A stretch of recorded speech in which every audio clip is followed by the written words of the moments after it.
Ngayon, tututuruan ko kayo maggamit ng timer sa Kundura inverter. Ayan. So dito, pinito mo yung timer. Yan. Tapos nagbi-blink. So pindutin dito sa taas. Yan. For example, gusto mo 4 hours lang.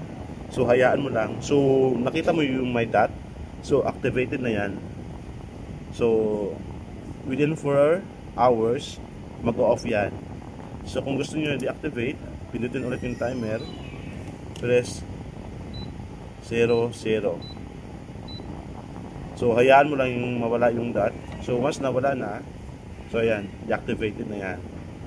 So dito rin sa remote, pindutin yung timer. Yan, nagbi-blink. So pindutin yung dito yung ano, kung anong oras gusto mo mag-off. Ayan. And then dito sa right side yung minutes. Tapos kung gusto mo activate na, yan, pindutin lang. So ayan, nag-steady na siya. So kung gusto mo deactivate, pindutin ulit yung timer. Yan. Pag nawala yung ano, yung time dito, so meaning deactivated na siya. So yun. Tapos dito yung mode, tatlo yan. Yan, dry mode mostly kung mga tag-ulan, quiet Korean, fun mode, pwede mo taasan 1, 2, 3, yan.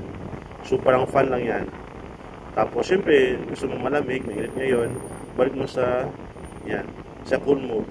Sa cool mode makikita mo yung temperature. So sa Kundura hanggang 18 yan, yung pinakalamig. Yan, di ba? So ayun, sana may matutunan kayo ulit.